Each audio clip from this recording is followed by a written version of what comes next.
Hey everybody. Been a weird day today. Not a great day for me. I seem to have good days, not bad days. Bad days, everything seems to be fighting me. Tripping over everything not doing what I want to do. Get cranky real fast. Woke up that way. Even getting dressed was not fun. Just bad days like that. I think we all do.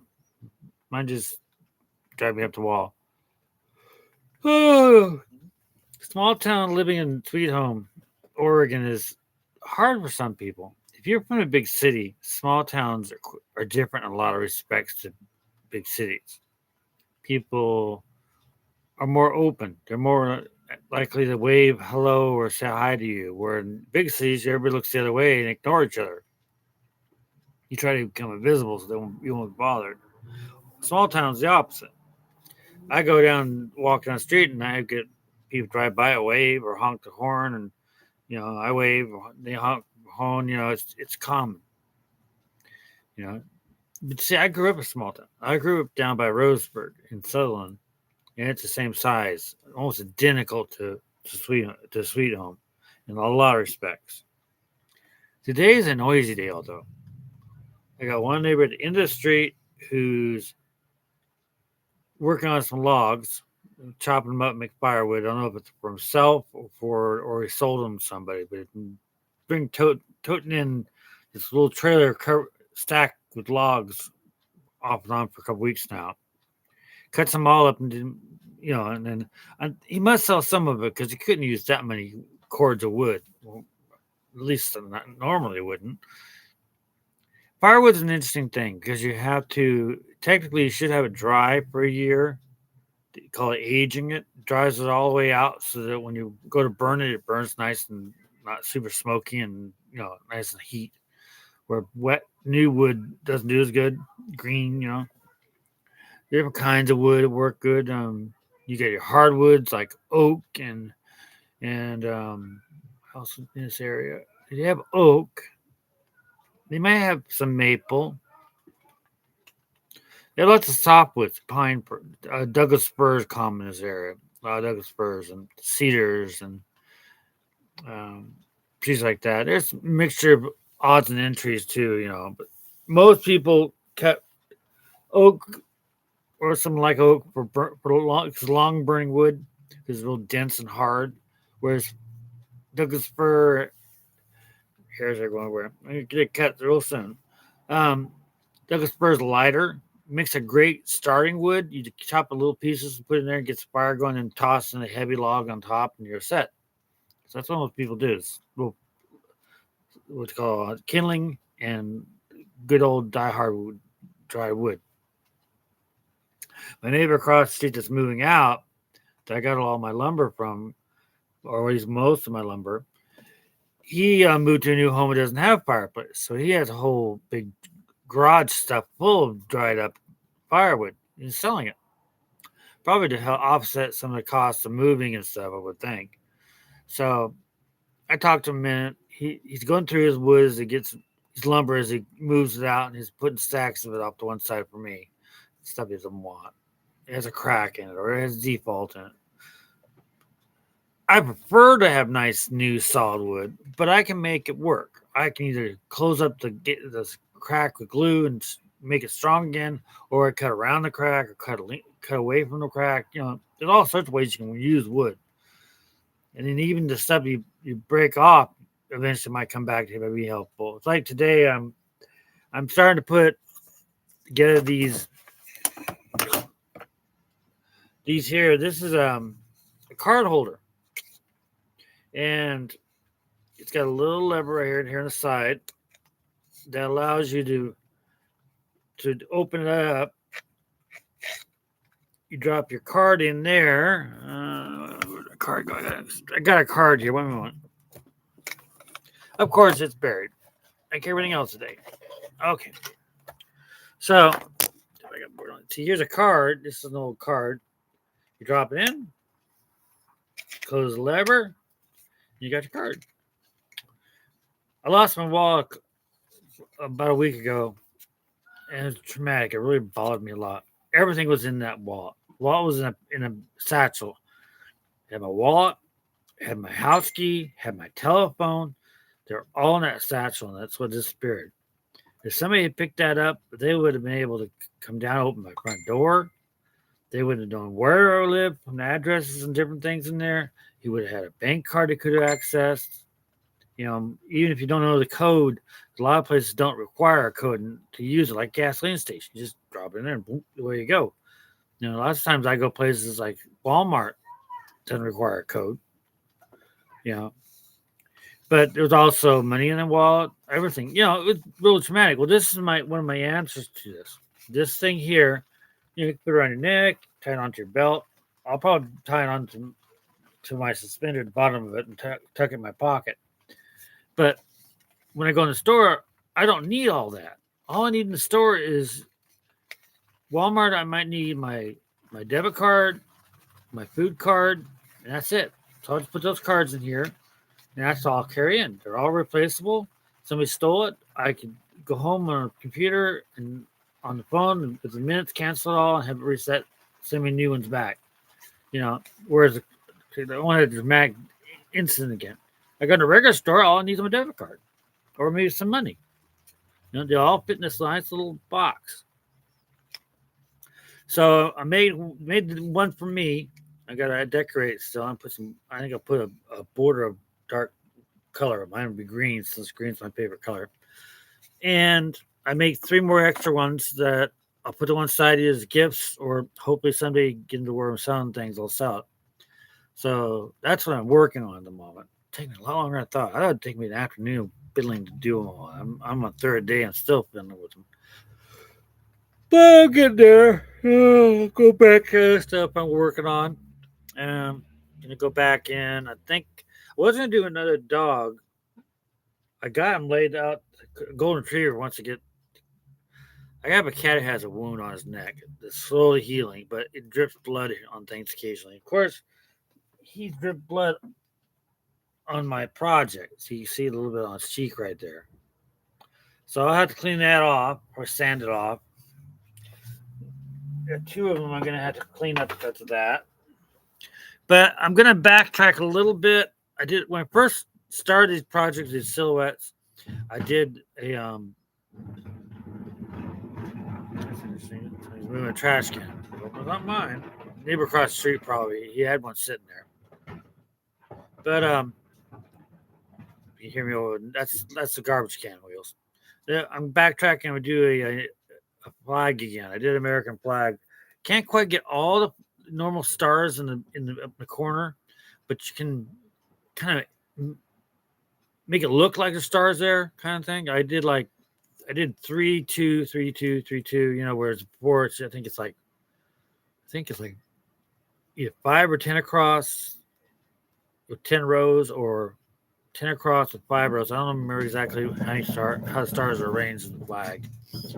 But I wanted to redo it with smaller stars so I get more on there. And I'm probably going to go with a different theme idea for it. I know I may not paint it. I may burn it. Burning kind of falls more into the lines of what I'm doing with this stuff. So I might burn it. I've got a wood burner somewhere. I can find it. I might just burn the stars on, pattern on. Let's see it. Painting will be easier, although quicker and easier. So I'll probably paint it. I got a new project coming in the mail in a couple days. It's different. You make it. I know how to make clay now, so I make a porcelain clay, and you roll it out nice and smooth, and then you got a thing that has kind of like this, a cylinder, and it's an image on it wrapped around the cylinder, and you just roll across your dough, and it leaves behind the picture. And they're very intricate. I mean, the one I'm getting on Tuesday is, let's see, what did I get? I'm trying to think. I got one coming in a couple weeks. It's a little baby dragon, which is cute. But this one's another object. I can't remember what it is, but we'll say a dog. I can't remember exactly. But you roll it out, and there you go. That's it. You got your image on your piece of clay. It's even in a kind of like a square. So you trim it, plop it into a frame, and you got a nice little picture.